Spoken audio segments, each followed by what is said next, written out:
Again? The Yentas are clashing? Again?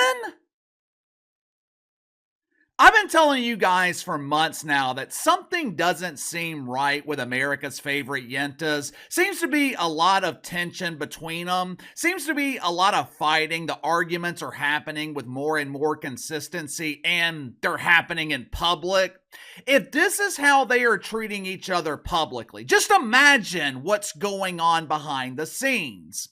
Like I say all the time, business relationships are no different than personal relationships. Outside of romance, most other aspects, they're the same. I remember years ago, there was this couple in our friend group. The dude in the relationship I grew up with, I had known him since we were kids. They had been dating 6, maybe 7 months, end up getting pregnant, then they get engaged and eventually get married.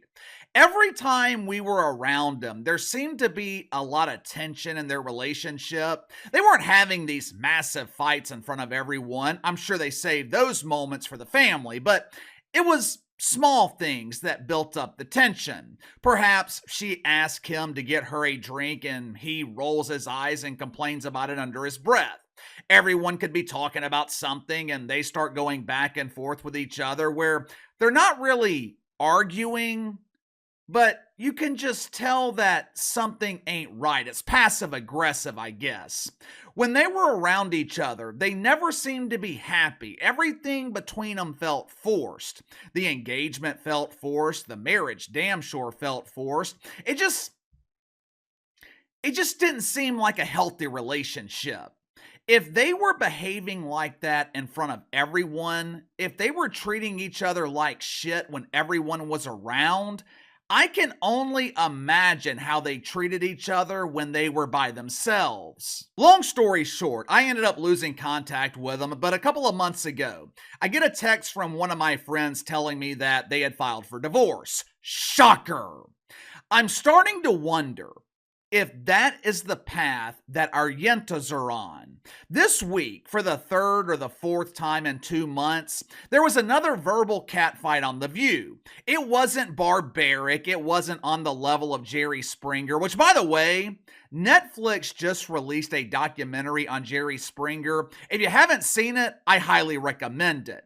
But this argument on The View, it would be considered mild by Jerry Springer standards. Hell, if it happened on his show, it wouldn't even be considered an argument. It would be classified as healthy discourse.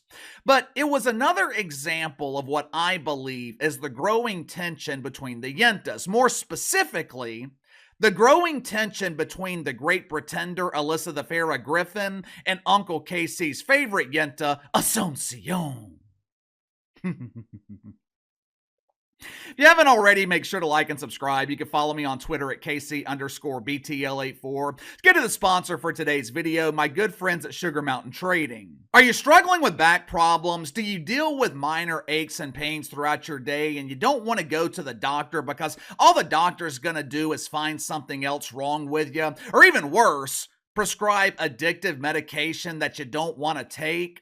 Me personally, I hate going to the doctor. So does my wife, who actually deals with back pain, which is why she started using CBD lotions and oils from Sugar Mountain Trading. No, ain't THC. It's not going to make you fail a drug test. These CBD lotions and oils, they are designed for rapid pain relief. My wife deals with nagging back pain from time to time. We've tried over-the-counter stuff. We have tried visits to the chiropractor. Nothing works. Within 5 minutes of me applying CBD lotion from Sugar Mountain Trading, her pain was gone. I'm telling you. It's damn near magical. My wife keeps a bottle in her purse with her at all times. Sugar Mountain Trading also offers CBD bar soap that will keep you pain-free and smelling fresh at the same time. The CBD bar soap comes in a variety of scents ranging from lavender to cherry almond.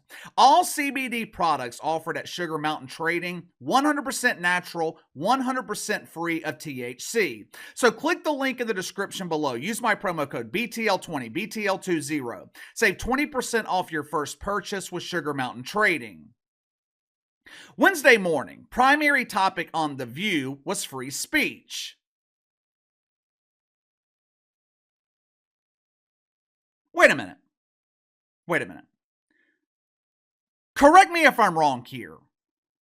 Wasn't one of the biggest stories this past week the lawsuit filed against Man Hostin? The same Man Hostin that was mesmerized in the late 90s by the radiance of Asuncion Cummings. Man was so mesmerized by her radiance, he gave her his last name.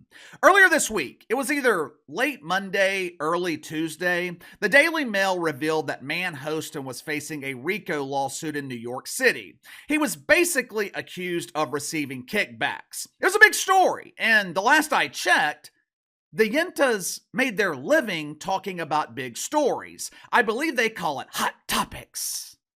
So you mean to tell me the ladies conveniently overlooked this scandal involving Man Hostin to talk about Mark Zuckerberg? Either way, Marky Mark and free speech, it was the topic of discussion. The super nerd made headlines this week when he announced that Facebook was changing its policy when it comes to fact-checking. Marky Mark was interviewed by Joe Rogan where he appeared to be styled by a 70s hippie, and he told this interesting story about Johnny B. Biden pressuring Facebook to censor certain speech. Obviously, Facebook complied with these alleged demands because Mark Zuckerberg is the only man in America who can make John Biden look tough, intimidating.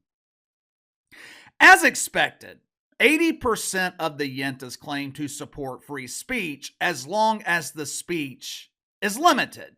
Translation, they don't support free speech. They support the same free speech that John Biden supports, which means they only support it if they agree with it. For example, if you say that Whoopi Goldberg has the personality of a courtesy flush, that is hate speech. If you say her boodle brie smells like a blossoming dandelion, that is free speech. Sun Hostin spoke for several painfully boring minutes where she educated the audience of lonely women on the difference between free speech and hate speech. The speech lasted so long, John Biden developed a new wrinkle. But after the audience was sedated, it was finally Alyssa Farah Griffin's turn to speak, or so she thought. You know, the Great Pretender is becoming the voice of reason on this show. I'm starting to wonder if she's finally realized that she's never going to be accepted. Doesn't matter how many times she calls out mythical racism. Doesn't matter how many times she fabricates stories of misogyny and white privilege. Doesn't matter how much money she ties to woke United Methodist. The Great Pretender will never be a maid Yenta. She'll always be an associate. She will always be an earner. She will always be a friend of mine instead of a friend of ours. Alyssa Farah Griffin, she was finally given the opportunity to inject some common sense into this discussion, but she was immediately cut off by the whoopee cushion who had been cranking her leg for several minutes, patiently waiting to release the gale force winds of the boodle breeze.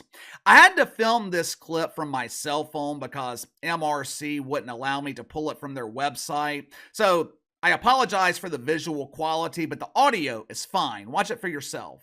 There's a difference between free speech and hate speech, and we know that. Free speech, I welcome. I think everyone welcomes. It's your constitutional right. When you start delving into hate speech, which is what is happening all over social media, there's a problem with that. When you start delving into misinformation and disinformation, there's a problem with that. Meta's new hate speech guidelines permit users to call people in the LGBTQ plus community mentally ill. That is harmful. That is harmful. And the last thing I'll say is, let's just break it down to bare bones. This is about President-elect Trump going back to the White House. This is about the fact that our many corporations, and especially these oligarchs that own these social media companies, are bowing down to Trump so that they can make money off of the American people. Okay, we can all have a bit of a conversation here.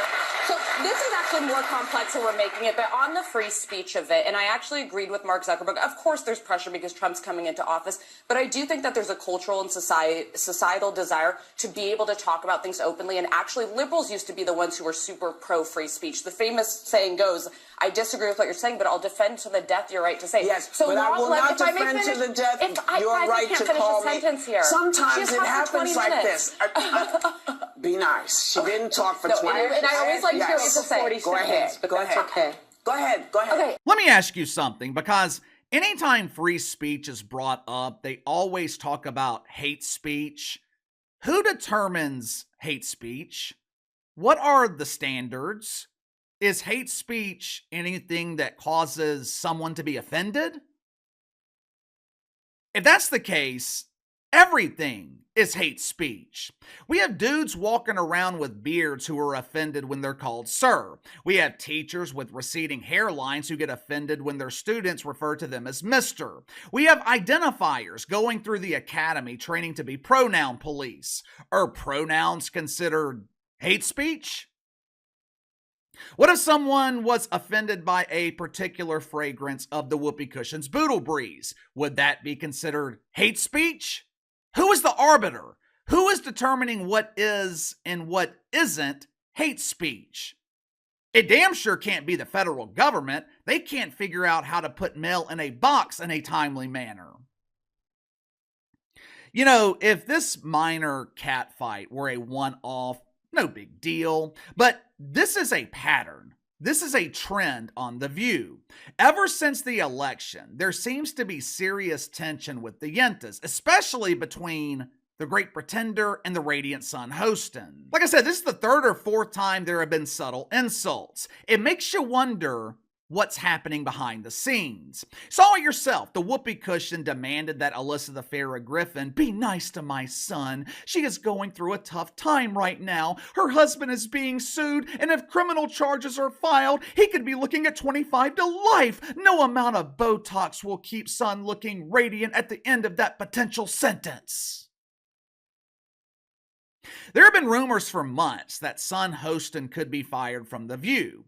Just because she's a made Yenta, that does not mean her woke welfare can't get whacked. I have been covering this show for years. There's always been arguments. There's always been disagreements, but I don't remember it happening with this much consistency. Seems to be serious tension on The View. Why? You tell me. Sun Hostin, Alyssa Farah Griffin don't seem to like each other. Why? Is Sun Hostin at risk of losing her job? Now, to my knowledge, she has not addressed this lawsuit involving her husband. I'm sure that she can't say too much for legal reasons, but don't you think it's strange that she said nothing about it? Sound off in the comments below. Best way to contact me is through email, btlkc84@gmail.com. See you guys tomorrow.